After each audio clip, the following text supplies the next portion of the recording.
خوبین بچه‌ها. امروز اومدم با یه رایتاپ جذاب، رایتاپی که تیترش جالب بود برام و چیکار میکنه، یه آپلودر پیدا کرده که حالا آسیب پذیری داشته و با استفاده از اون تونسته RC بگیره رو اپلیکیشنی که داشته کار میکرده باشه. خیلی بیشتر میدونین تیتر عجیب غریبی نداشت، اما رایتاپش به شدت رایتاپی بودش که توضیحات کاملی داشت و خیلی منابع مطالعاتی خوبی معرفی میکرد. خواستم با هم در موردش حرف بزنیم. بسم الله الرحمن الرحیم. مسلمونه دوستمون، فکر نمی‌کنم ایرانی هم شاید باشه، نمیدونم. میگه روی وب اپلیکیشن داشتم کار میکردم و 2 راه آپلود مدیا داشت. یه جای فایل آپلودری پیدا کرد روی وب اپلیکیشن، احتمالاً وقتی بودیم آواتاری چیزی مثلا می‌خواستی آپلود کنی روی پلتفرم، و یه مسیرش میگه این بوده که از روی فایل سیستمیت میتونستی این کارو بکنی. یه راه دیگه‌ش این بوده که میتونستی URL بدی. مثلا من یه عکس آپلود کردم تو نمیدونم پینترستی، جایی، حالا یه پلتفرمی، هر چیزی، URL اونو میذارم و میتونم URLش رو اتچ کنم بهش، خودش میره رو میخونه، حالا فایل جایگذاری میکنه. The first thing that come to mind، میگه اولین چیزی که به ذهنم رسید گفتم شاید این بتونم یه آسیب پذیری SSRF بگیرم از توش. بعد میگه شروع کردم، میگه اول شروع کردم لوکال فایل رو تست کردم. بعد از حالا تست مداومی که انجام داده، این خیلی مهمه که اصلا آدم اول متوجه بشه چی میتونی آپلود کنی بالا. مثلا من یه .php که نمیتونی بدی بره بالا روی اپلیکیشن. عموما دیده اکستنشنایی که میتونه آپلود کنه ایناست و چیزایی که مجازه حالا واسه اون آپلودری که اون پشته، و اینا جالبن دیگه، اینا جوسی ان دیگه یه مقدار. بعد میگم فکر کردم میتونم این SVG رو ازش XSS بگیرم و حالا ریپورت کنم و بره، ولی میگه بعد شروع کردم روی یه پلتفرم آنلاینی فایل آپلود کردم، بعد لینکش رو دادم، بعد میگه اینترپرتش کردم. اون ریکوستی که میخواسته ارسال کنه واسه آپلود کردن روی پلتفرم آنلاینی آورده، ریکوستش رو بچه‌ها اینترپرت کرده. حالا تو برپ نمیدونم واسپ هر ابزاری میتونه باشه، اصلا مهم نیست ابزارش، اومده ببینه داره چیکار میکنه، اینترپرتش کنه. و میگه 3 تا توی متد پستی که بوده 3 تا فرم دیتا پیدا کرده، یه دونش نیم، یه URL و یه فوتو آیدی. حالا قاعدتا نشسته با اینا یه مقدار دست و پنجه نرم کرده. میگه نشستم ترای کردم چیزای متفاوت روش و یه بعد از کلی آزمون و خطا provide a URL with valid JPEG image file. میگه یه فایل JPG ولی تونستم آپلود کنم توی مدیا لایبرری. بعد میگه اومدم سعی کردم اسمشو عوض کنم، از توی اینجا اومده نیمش رو عوض کنه، بعد از نیمش اومده سعی کنه عوض کنه به image.html یا image.php. میگه و اصلا سورپرایز شدم که این اتفاق افتاده. اوکی بود. داستان رو کوتاه کنم. I realized that I can't inject PHP script into the image EXIF metadata. بچه یه پرانتز باز کنم، حالا این شاید خیلی آشنا باشیم ولی توضیح هم میدم. یه حالت از آپلود کردن هست که فکر میکنم بهش میگم پولیگات، چند وجهی همچین چیزی. در از چی کار میکنن؟ داخل متادیتای فایل میان اون اسکریپتشون رو میذارن و ران میکنن، بعدن صداش میکنن و تریگرش میکنن. در موردش میتونی بخونی، خیلی روش معمول و عادیه، تو اینترنت پیدا میکنی در موردش. میگه متوجه شدم که نمیتونم اینجکت کنم PHP اسکریپتو توی متادیتای یا اکسیف متادیتای ایمیج because the app به این دلیل که اون اپی که اونور بوده با PHP GD با لایبرری با این کتابخونه عکس رو فچ میکرده، درست دریافت میکرده. کتابخونه خیلی معمولیه واسه این کار، میتونید برید در موردش بخونید. میگه بعد از اینکه عکس دوباره تولید میشده اونور داره در مورد سرور حرف میزنه بچه. میگه فایل آپلود میشه، میره بالا، سرور میاد با این لایبرری بازش کنه، فچش کنه اصطلاحاً و متادیتا رو کامل پاک میکنه، پس عملاً فایده ای نداره. آیفون سبرا میگه چند تا مقاله خوندم که در مورد این صحبت میکنه که ما هنوز میتونیم PHP اینجکت کنیم، اسکریپت های PHP اینجکت کنیم توی حالا اون ایمیجی که داره داخل اون عکسی که میخوایم بذاریم، و مقاله رو هم گذاشته اینجا. ببین این خیلی خفنه، اصلا این استایل رایت اپ نوشتن به شدت رایت اپ های مفید و جذابیه. خواستم معرفیش کنم بهتون. خیلی کم گیر میاد از اینجور رایت اپ ها. عموما محققا بی‌حوصله‌ان، همینجوری یه چیزی می‌نویسه و میره. میگه بر اساس این 3 مقاله بالا که گذاشتم و لینکش هم تک تک گذاشته، میگه we still can inject PHP script to the image but only with limited character. میگه من متوجه شدم که میتونیم اینجکت کنیم خیلی PHP اسکریپت ها رو، اما کاراکترهای محدودی میتونه این وسط باشه. بعد میگه یه پیلود اینجکتور پیدا کردم که حالا این بنده خدا نوشته، اسکریپت هم گذاشته اینجا، میگه این لینک اسکریپت، میگه از این استفاده کردم. میگه اول تلاش کردم از این ابزار استفاده کردم که پیلود رو توی یه فایل JPEG آپلود کنم. You need to recreate a JPG image with P. میگه چیکار کردم؟ میگه سعی کردم با استفاده از این ابزار اینجکت کنم. حالا چی کار میکنه؟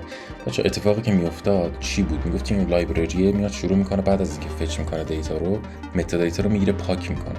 حالا روش بایپاس خیلی جالبه، میاد با استفاده از همون کتابخونه یه ایمیج رو میگیره و با همون ریکرییتش میکنه. با استفاده از اون کتابخونه یه دور ریکرییت میشه. حالا این تاثیراتی داره تو داستانه کدای باینری شما و مشخص میشه. پایینتر اشاره میکنه بهش، فکر میکنم من دیدم یه عکسایی داشت باینری چک میکرد. Then inject the payload to image. بعد میگه پیلودی که داشتم و اینجکت کردم توی اون عکسی که ریکرییت کردم با استفاده از این لایبرری. حالا اینجا اون ابزار اون بنده خداست، با پایتون نوشته بود. آره اینه. میگه با استفاده از اون ابزاری که بنده خدا نوشته، عکسی رو که باز تولید کردم با استفاده از این GD، با استفاده از لایبرری PHP این پیلود رو داده.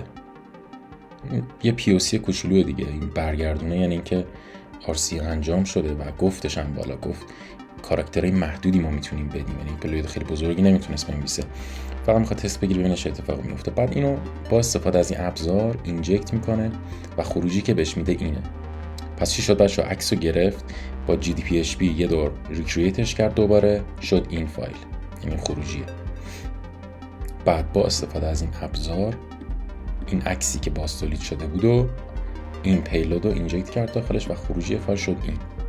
میگه واسه اینکه مطمئن بشم که کار میکنه اوکی شده و اینا، دوباره میام یه دور دیگه ریکرییتش میکنم با استفاده از همین لایبرری. بعد میگه این نگاه کنید دوباره اومد این عکسی و این فایلی که گذاشته بود داخلش JPEG دوباره ریجنریت کرد، بازسازیش کرد و شد این. عکس نهایی اینه.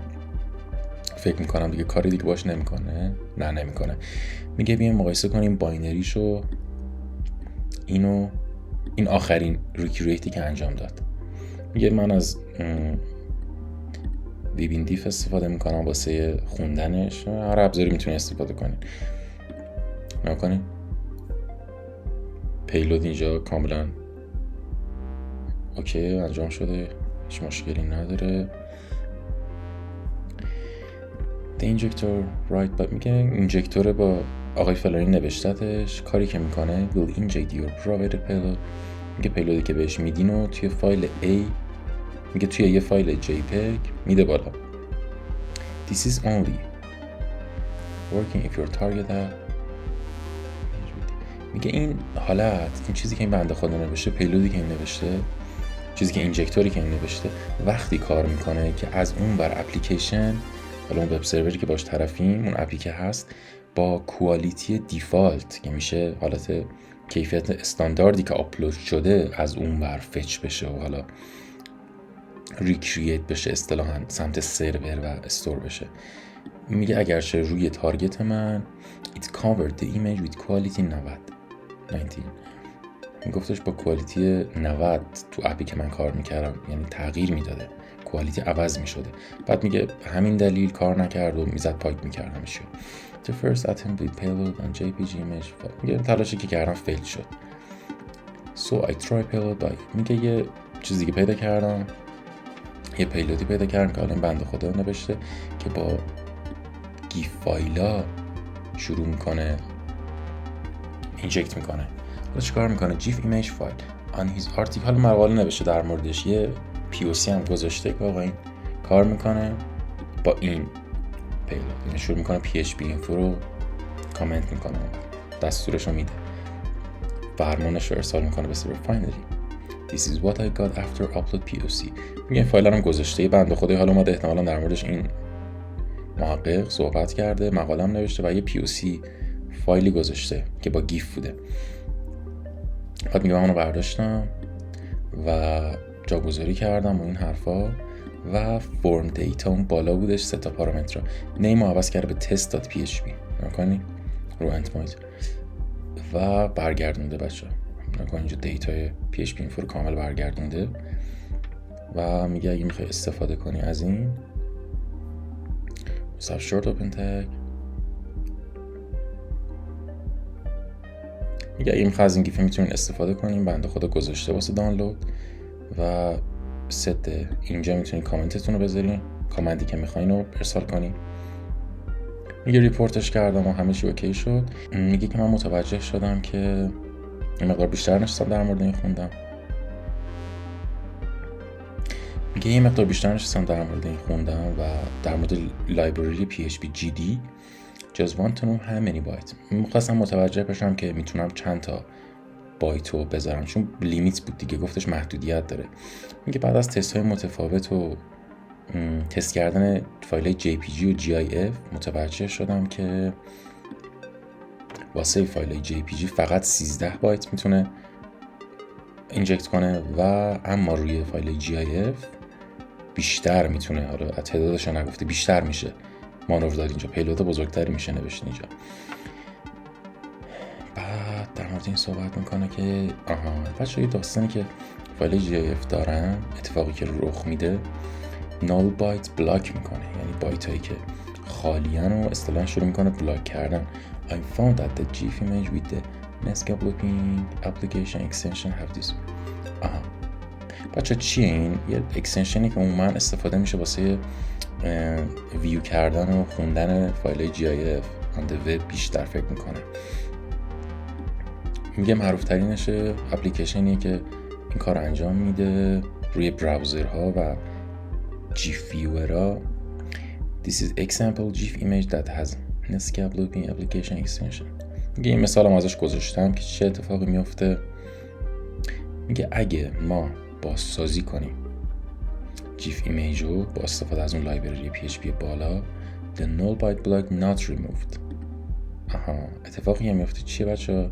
اگه بیایم با استفاده از اون لایبرری PHP GD که کلی سر در موردش حرف زدیم بالا ریکرییت کنیم، اتفاقی که میفته اینه که نال بایت ها بلاک نمیشن، نال بایت بلاک ها پاک نمیشن. در اصل میگه مقایسه کنین اینا رو با هم، نکنین باینریاش رو گذاشته بالای و حالت عادی گیفه، اینو با PHP GD ریکرییت کرده. So let's try inject PHP shell code. میگه بذاریم امتحان کنیم به شل کد PHP بدیم بالا و ببینیم چه اتفاقی میفته. همینه بچه indicate اتفاقی نیفتاد و اوکی. The inject payload remained. The injected payload remained. داده بالا. میگه من گذاشتم اینجا، اینو میتونی ازش استفاده کنی. رو لوکال تست کرده، داده بالا و اینجا جواب این دستور که اینجکت شده بود کامل برگشت بچه. کرنل چیزی کرنلی که داره استفاده میکنه اینجا برگشته. گیف هم گذاشته و تموم شد. خیلی جالب بود. اینا خیلی منابع خفنی داده واسه مطالعه. حالا لینک آرتیکل هم میذارم داخل دیسکریپشن. ممنون. روز خوب داشته باشید.